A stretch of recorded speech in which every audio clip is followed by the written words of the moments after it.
It's Wednesday, September 23rd, and this is now on HNN. So if cases surge, we move back. Mayor Caldwell announces some restrictions will be loosened on gatherings and select businesses under a new tier system for reopening. There are a lot of things open in Tier 1, but with limitations all over the place to control the spread. Oahu business owners have mixed reactions about the new plan. It's just devastating to hear. We may be able to turn around this terrible pandemic. Dr. Anthony Fauci is on the hot seat fielding questions. I'm Danya Backus with what he says about a COVID-19 vaccine. These stories, plus is Halloween happening? What the city has to say, coming up on This Is Now.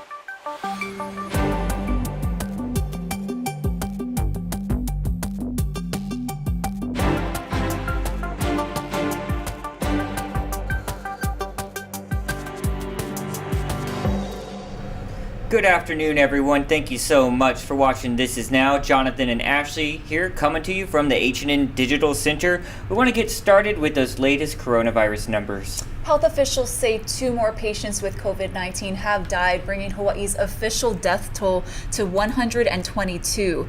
DOH is also reporting 168 new cases today. The breakdown shows 154 are on Oahu, 13 are on the Big Island, and 1 is in Maui County.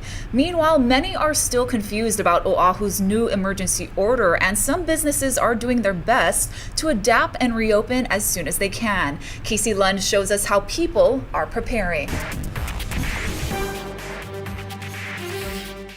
We came back to a restaurant that we visited in early June when restaurants were first allowed to resume dine-in services. Molokai's Bread and Breakfast here in Kaimuki had already set up their dining room for social distancing. Now they're ready to go, kind of. There's still a lot to be figured out, and they're not going to open right away on Thursday. But let's take you in to those new rules from the recent emergency order from the city and county. And when we scroll down through all this information into restaurants, one of the biggest things that's going to change how they operate is that 5 people from the same household operating at 50% capacity. Our Stephanie Lum asked the mayor about that specifically. Here's what he had to say. Can you explain why you would be allowed to invite 5 people to your home for dinner, yet those same 5 are not allowed to dine together at a restaurant? Well, part of the goal here is there was a lot of pushback on opening up restaurants altogether, and I made the decision at the end of the day trying to balance both the health recommendations from doctors along with the economic considerations, because it's a very large business. The restaurant industry employed 55,000 folks on Oahu before the COVID-19 pandemic and billions of dollars in revenue. And so we wanted to find a balance. We wanted to get an idea of what those businesses that are going to be affected by those rules think of all this. I want to bring in Keola Warren with us, manager here at Molokai's. When you see that, I know that was pretty much how things were operating before that second stay-at-home order. What do you make of some of these rules, and what are your concerns moving forward? It's just going to be about gathering more information, I think, trying to make sure that we're doing everything that we can according to what the city wants us to do, and keeping the customers safe and keeping our staff safe. I mean, those are major concerns. So for your location here in Kaimuki and in Kailua, what's the plan? And can you give us a timeline of when you're going to let guests back in? Sure. We're going to take the next couple of days to try to evaluate and gather as much information as possible. And we're targeting sometime next week to reopen as far as the sit-down dining goes. We're going to continue to do the takeout, all the way through. Kayla, thanks for being with us this morning. A reminder that bars and nightclubs are not included in that first tier. In fact, they will not be able to open back up until December, simply because of the logistics of that timeline. That's the earliest that some of those businesses can resume, and imagine a lot of them will be making tough decisions here in the next few weeks about whether or not they can weather this storm. In Kaimuki, I'm Casey Lund, reporting for This Is Now. So it's going to be anything but business as usual tomorrow for those establishments opening up. So we wanted to take some time to run through some frequently asked questions. So up first, Ashley, you're going to help me out here. Are social gatherings okay now? So the rule of thumb for social gatherings under the new rule is 5. Groups of 5 or less who can be from different households will be allowed at beaches, parks, and most commercial venues. But as Casey mentioned, not restaurants. You must be from the same home, 5 people or less, to dine together at a restaurant. All right, up next, are retailers reopening, and what about those gyms? So all retailers can reopen at 50% capacity. And that rule also applies to big box stores and other businesses previously considered essential. Shopping malls can also welcome back customers. Only outdoor gyms and fitness centers are allowed to reopen. Outdoor group fitness classes are also okay if there are 5 people or less. Up next, what about those museums, movie theaters, other attractions? Are they open too? So movie theaters can reopen, but at 50% capacity, and they can't serve food or drink. So sorry, no popcorn.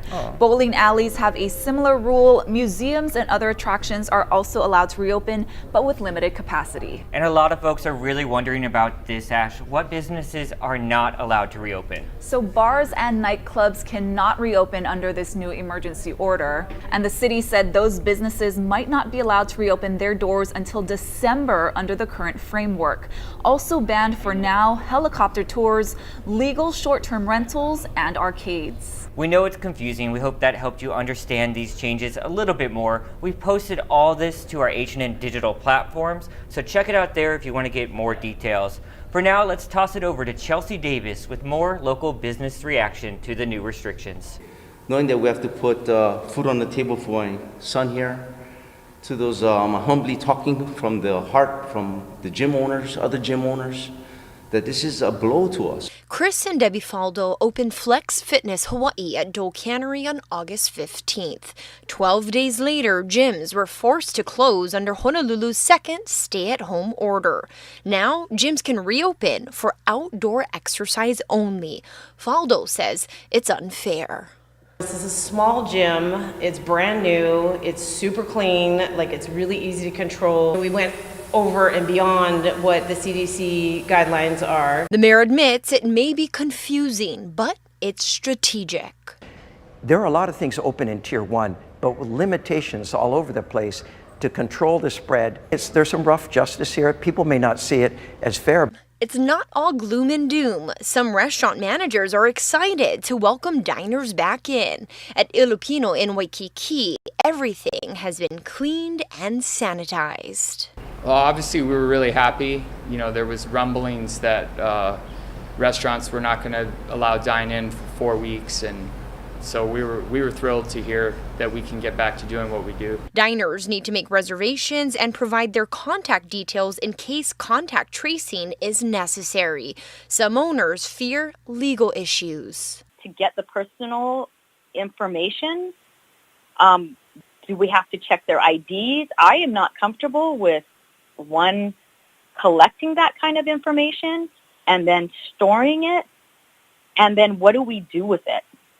And then the other part is, if we release it, what legally can we release? Hair and nail salons and barber shops can also reopen. Stylists say it's been a busy afternoon of cleaning and contacting clients. I was surprised. I thought we were going to get extended 2 more weeks. So now it's just about rushing and cleaning and setting up all over again. Clients are like, when can we come back? You know, well, what day can we come back? So it's like, yeah, it's difficult not knowing ahead of time what's happening. For a full list of what's open and under what conditions, head to hawaiinewsnow.com. Chelsea Davis, Hawaii News Now. Dr. Deborah Birx, who serves on the White House Coronavirus Task Force, has reportedly confided to aides and friends that she's not happy with how things are going, and she's not sure how much longer she can stay in her position.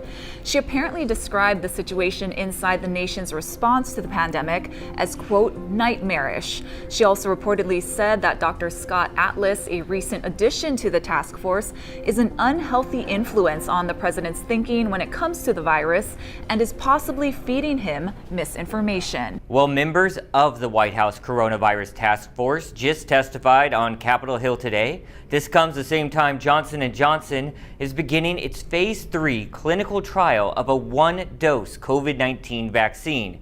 We got Danya Bacchus with a wrap-up of all these developments. A day after flags were placed at the Washington Monument to represent the 200,000 lives lost to COVID-19, the nation's top infectious disease expert expressed cautious optimism. We feel strongly that if we have a combination of adherence to the public health measures together with a vaccine that will be distributed to people in this country and worldwide, we may be able to turn around this terrible pandemic. Dr. Anthony Fauci's testimony before a Senate committee comes the same day Johnson & Johnson announced a phase 3 trial of its COVID-19 vaccine that requires only one dose and does not need to be stored in sub-zero temperatures.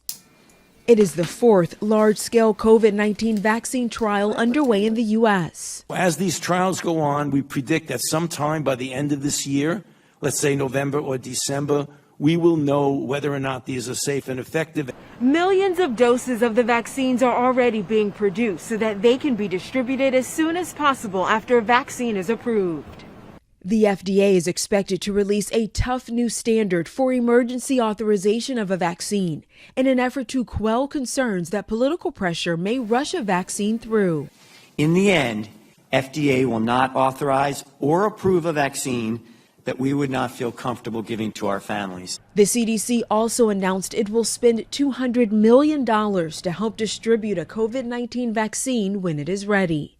Danya Backus, CBS News, Los Angeles. Today is the start of 3 days of public remembrances for the late Supreme Court Justice Ruth Bader Ginsburg. Her fellow justices took part in a memorial where Chief Justice John Roberts said Ginsburg's opinions will guide the court for decades to come. Hundreds of well-wishers from across the country also came to pay their respects. A grand jury has indicted a fired Kentucky police officer on criminal charges in the Breonna Taylor case, but not for her death. Elise Preston has the latest developments. A grand jury indicted former officer Brett Hankison with 3 counts of wanton endangerment in the police raid that led to Breonna Taylor's death. They announced no charges against the other 2 officers in the case. The above-named defendant, Brett Hankison, committed the offense of wanton endangerment in the first degree. The charges against Hankison were for shooting into neighboring apartments, not directly related to Taylor's death. Kentucky Attorney General Daniel Cameron said the challenge was to put emotions aside and investigate the facts. The decision before my office as the special prosecutor in this case was not to decide if the loss of Miss Taylor's life was a tragedy. The answer to that question is unequivocally yes. Louisville police shot the 26-year-old EMT in March while executing a no-knock warrant at her apartment during a narcotics investigation. Taylor's boyfriend fired 1 shot at police, saying he believed they were intruders. 3 officers returned fire, killing Taylor. No drugs were ever found in her home. And I'm deeply, deeply sorry for Breonna's death. Last week, the city of Louisville agreed to pay Taylor's family $12 million to settle a civil lawsuit. It's the most the city has ever paid in a police misconduct case. The mayor also pledged police reforms, including an overhaul of search warrant procedures. As a crowd grew at a memorial site in Louisville, the family's attorney called it outrageous and offensive that there were no charges related to Taylor's death. Elise Preston, CBS News, New York.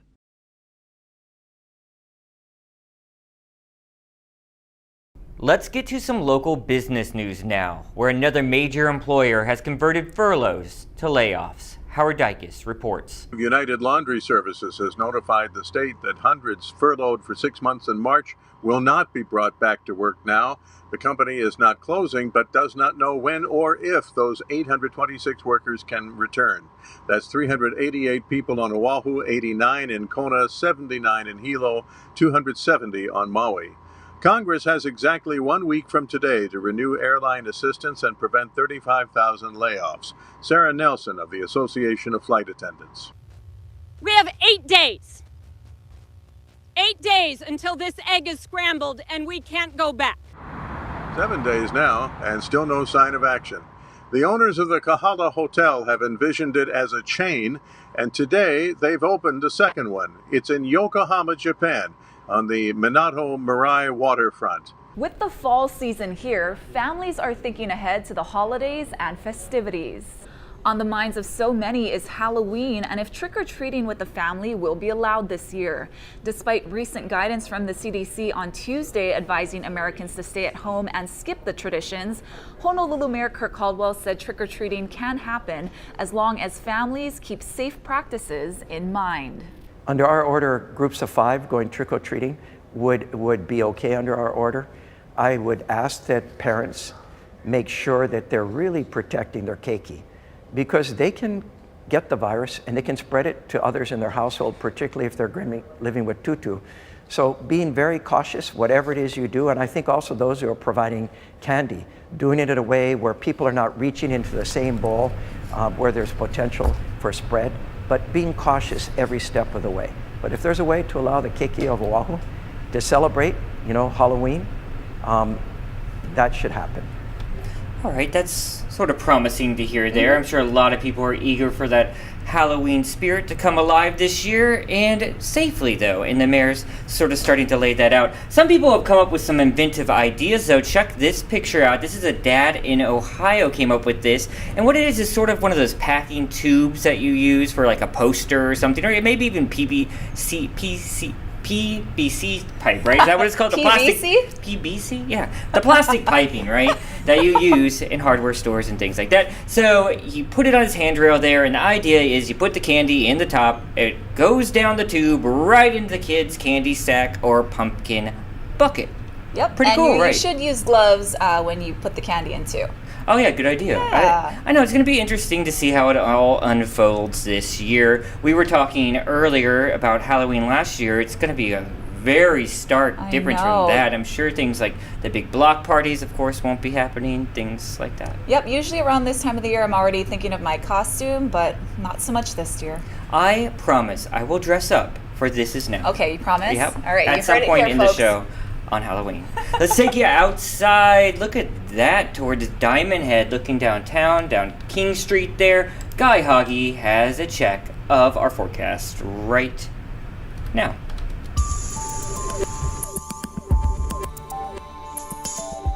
Aloha. On this Wednesday, we're expecting increasing showers. In fact, already showers are moving into the east end of the state, especially wet for the Hilo side of the Big Island. Some of these showers are expected to migrate up towards Kauai and Oahu, but not until later today and through tonight. And more showers are expected tomorrow as well, but we're not expecting a washout. And those trade winds will be breezier today, already very windy over in Maui. And that's why it's going to feel a little more comfortable with lower humidity levels, except, of course, for the Kona side of the Big Island. They will not have the trade winds. So it's going to be hot and sticky for the Kona side and West Hawaii. Now the surf's on the way up. Later today, look for a swell to start hitting north and west shores. It's going to be a very northerly swell, so not every spot will be working well. But still, this swell is going to get bigger through tomorrow, and that means it's going to be dangerous to a large extent for beginning surfers. 2 to 4 fun size in town, and we're expecting more swells coming into the South Shore sometime over the weekend. So again, breezy today, increasing showers, a little damp tomorrow morning, and then drier conditions as we head into the weekend. Lighter winds expected over the weekend as well. Keep it here on Hawaii News Now. We'll have all your severe weather updates. Let's see what the internet is talking about, our From the Feed segment. And we're going to talk about some more gatherings here. South by Southwest, of course, is going to be different. They're already planning this for next spring. The organizers say the whole thing's going digital next year. The annual music festival and film event will include conferences, keynote speakers, film screenings, networking, and other exhibits. It's scheduled to take place March 16th through March 20th. Officials have joined forces with the city of Austin to still plan some physical events, but you know it's going to be different. I've been before it because there's some massive crowds and some pretty small venues there. So there's, even with the vaccine, you'd have to think a lot of those wouldn't be able to happen. But it's good they're planning for the possibility that maybe there would be some in-person stuff. Yeah, some sort of event. And so much of the tech stuff is digital anyway, so that I think that'll work well still. Yeah, this is what I found, you guys. So Time Magazine has revealed its annual list of the world's 100 most influential people. Each of the issue's 8 worldwide covers highlights members of the Time 100. That includes record-breaking artist The Weeknd, Athlete Dwayne Wade and actor Gabriel Union are shown together on one of the covers under the heading Champions of Change.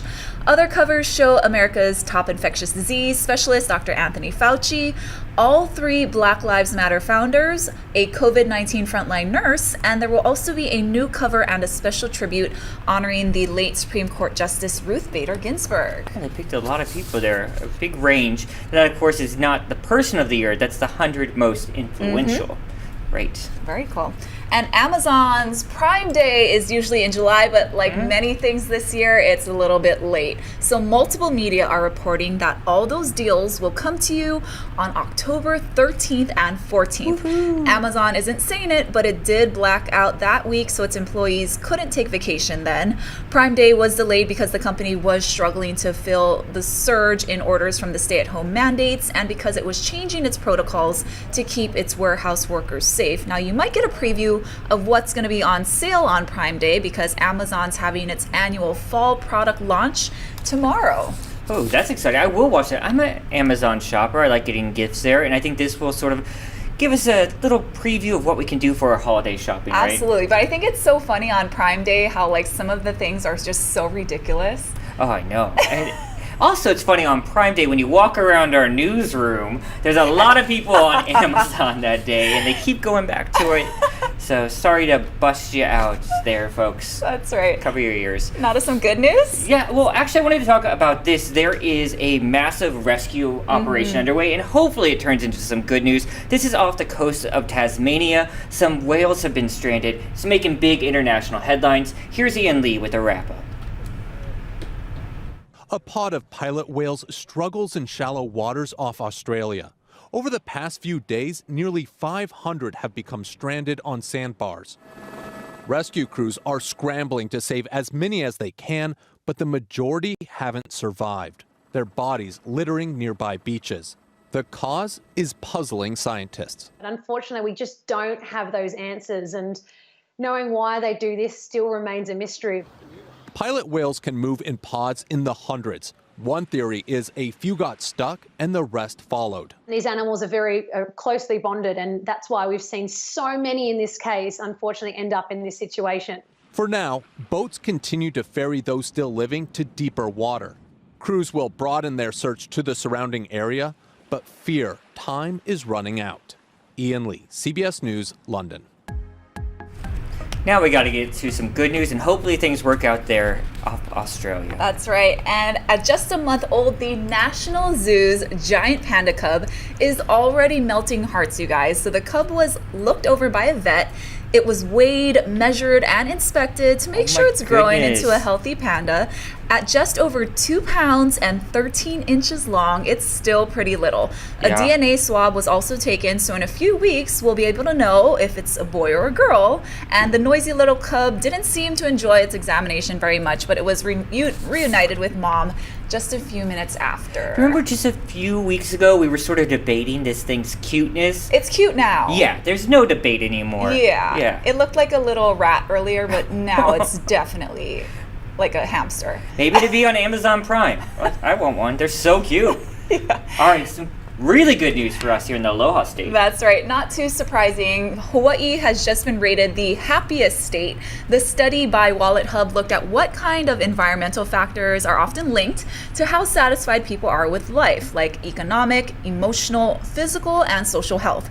Researchers then picked ways to measure all of that, everything from the rate of depression and unemployment to how much people work, and the Aloha State, we came out on top. I know it's a lot of times when you're living in it, you question that. You're like, it's so stressful here, but in comparison, we got smiles on our faces. Oh, yeah. I mean, just the weather alone here. Yeah, we are lucky. We are lucky. All right, that's going to do it for This Is Now on this Wednesday. Ashley's going to be back at First at 4 right on KHNL, and both of us will be back here tomorrow on all your H&N digital platforms, and don't forget to listen to our podcast.